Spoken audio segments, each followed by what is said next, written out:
Chapter 22 of the Adventures of Tom Sawyer by Mark Twain.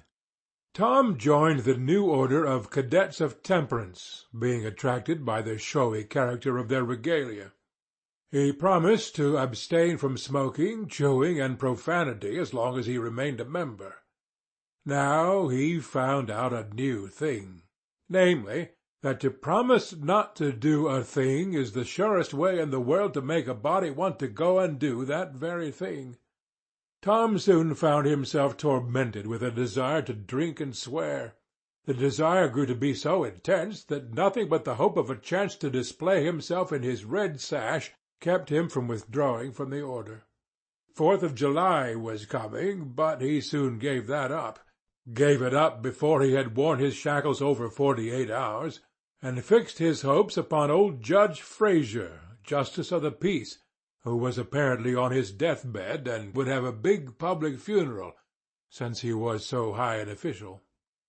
During 3 days Tom was deeply concerned about the judge's condition and hungry for news of it.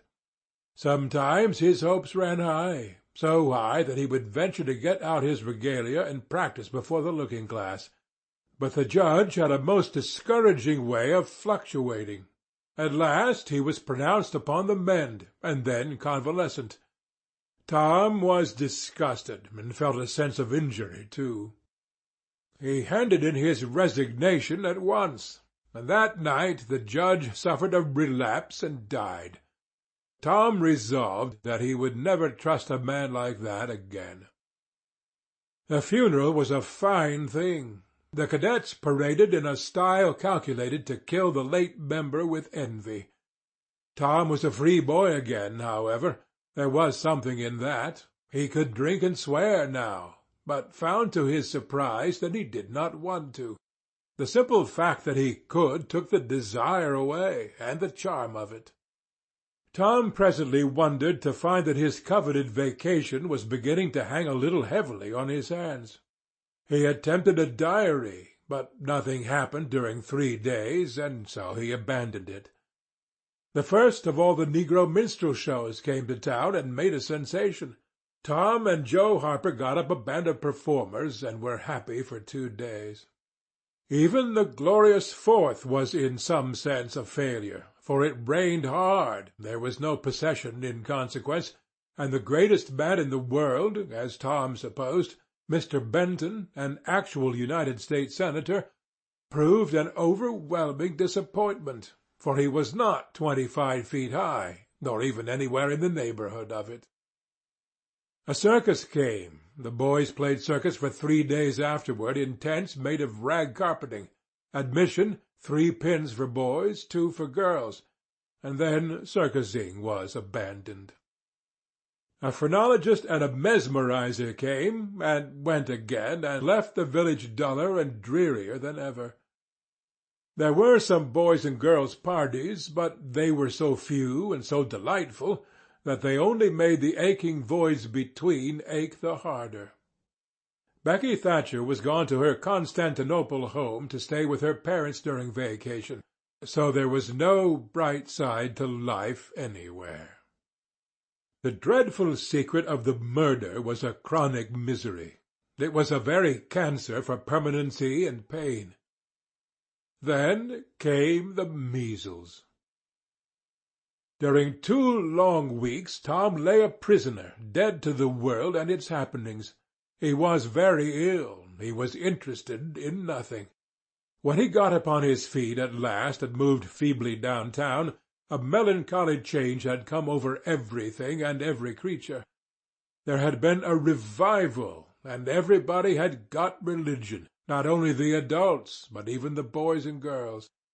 Tom went about, hoping against hope for the sight of one blessed sinful face, but disappointment crossed him everywhere.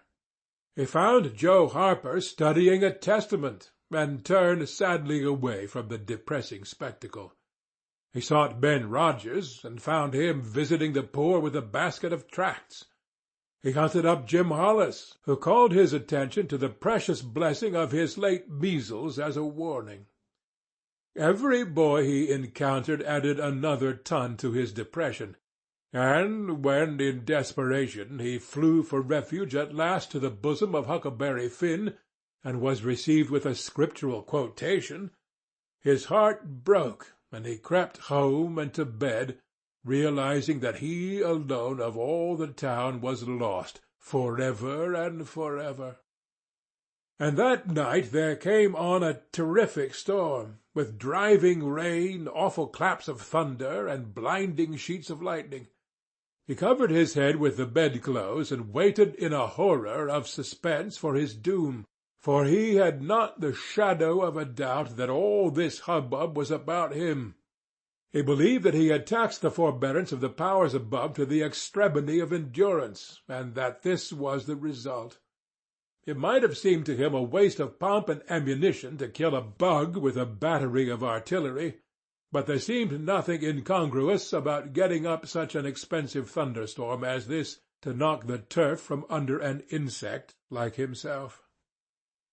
By and by the tempest spent itself, and died without accomplishing its object.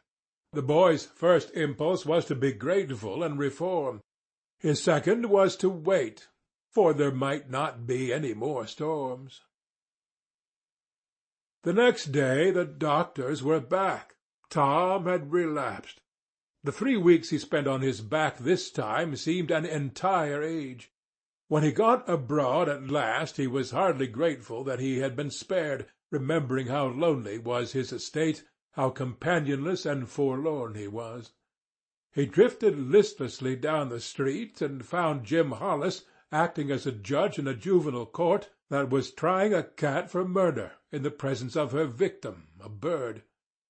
He found Joe Harper and Huck Finn up an alley eating a stolen melon. Poor lads, they, like Tom, had suffered a relapse.